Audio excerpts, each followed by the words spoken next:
Ahsoka introduced some of the best characters to Star Wars in a long time in Baylan and Shin, which in turn has led fans to speculate where their stories go from here. Well, brace yourselves, because not only their futures, but the future of the franchise altogether is set to go through a major change. What I seek is the beginning. Some of you will love this, and some of you will hate it. Oh, I have a bad feeling about this. Let's get into why Star Wars looks to be, and in my opinion should be, switching things up, how they're going to breathe new life into the franchise, and what Star Wars could look like in the years to come. And this all really stems from and becomes more evident in Dave Filoni's Ahsoka show, which, as we know by now, is part of the wider Mandalorian universe. Now, although officially said it's not, it is pretty much a live action season of Star Wars Rebels. Although you don't need to watch Rebels to follow along with Ahsoka, it absolutely does help, because essentially we're following Ahsoka and Sabine as they aim to prevent Grand Admiral Thrawn's return and rescue Ezra Bridger, and that directly follows on from the story of Rebels Season 4. But with that being said, the show really does push the overall story of the Mandoverse forwards. Whilst doing this, they also introduce new characters to the franchise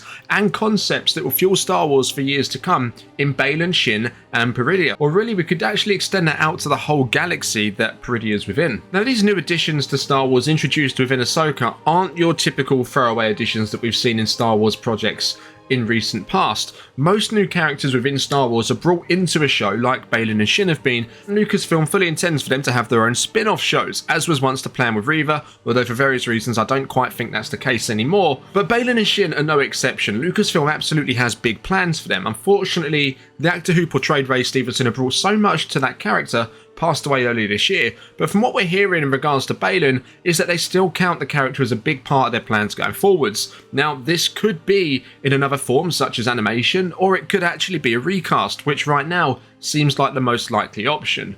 Although Baylan and Shin had little screen time in the season final, what we saw of them was enough to point us in the right direction of where they're going to go next. Little screen time, big meaning. And that's exactly what we're going to come onto in a moment. But first, we need to look at just why Star Wars, after all these years, suddenly needs to undergo the biggest change in its history. There is absolutely no hiding the fact that interest in Star Wars is declining, and unfortunately this has been the case for a few years now. There are so many different reasons why this could be the case. Perhaps it's because the new stories are not resonating with the fans the same way they did under George Lucas all them years ago. Maybe it's Star Wars fatigue. Maybe we've simply been given too much of it. Or perhaps the fans are checked out because of the sequel trilogy and everything that comes with that. And if we look at the Mandalorian Season 2 numbers, where they're much higher than the numbers for the Ahsoka show, perhaps that is literally because the world was going through various lockdowns at that point in time, and where we are right now is where Star Wars is meant to be. Or maybe a large chunk of Star Wars fans have discovered fresh air and taken a trip outside. Now, I don't actually believe that's the case at all, because they're all still watching shows like House of the Dragon. Now, interest is absolutely declining. At least it isn't now what it was between 2015 to 2020, the sequel era up to Mandalorian Season 2.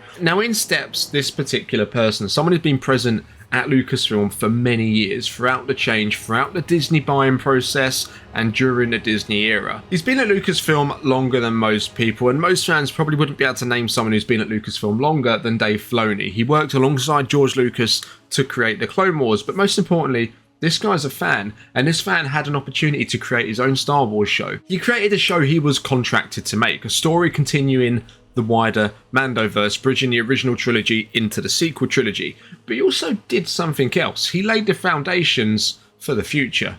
And it's fair to say a partial reason as to why interest is declining is because of the stories being told. That is often a comment that comes up with fans that aren't too pleased with the direction things are going in. Newer stories are going against established ones. Look at the Kenobi show, look at the Book of Boba Fett. Shows building towards the sequel trilogy, which then themselves aren't very popular to Star Wars fans, which is a completely different situation on their own. Maybe we'll cover that in another video. But being a fan himself, Dave likely recognises this too. Not saying it's all bad, because there's some great content in there with Rogue One, Mando 1 and 2, Andor, Ahsoka, but his answer was to create two new characters not involved with anything George worked on, not tied in to the sequel trilogy, two completely free characters that he has free reign with. Because it's interesting that Dave Filoni, all the time he's been within Star Wars, he's been confined to a beginning and an end for the most part. With the Ahsoka show and what he's done here, it completely removes them chains. This is a new galaxy that's been introduced that's never before been seen in Star Wars.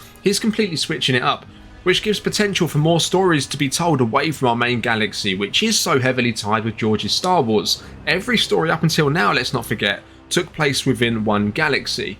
Now this is a really clever way that Dave's offered Lucasfilm a course correct, without going against the bosses and potentially affecting his livelihood if they didn't like what he had to say, decanonize the sequels, whatever. But Dave's literally opened a door so they can continue to complete the Mandoverse, they can do whatever they want there, and it opens up the potential of a new story to be told with two new characters in Baylan and Shin that fans are already really interested in, set to take place in a complete new galaxy with its own conflicts, its own heroes and its own villains. And there's potential to actually spin what we've seen in Ahsoka into a completely new trilogy on its own, away from all the Thrawn stuff, and perhaps it could even go further than a new trilogy. Now this isn't a reboot as such, but they're likely aware of the downward slope the franchise is going on, and this move does truly take inspiration from George, who never really stood still when he was making Star Wars. He always wanted to improve it and create something new. And Dave's likely realised it is time to move on. Now, many who have worked on Star Wars refer to it as being a sandbox, and they're just happy to play in George's sandbox with all of his Star Wars toys. But only a few are willing to truly expand it and take it to the next level.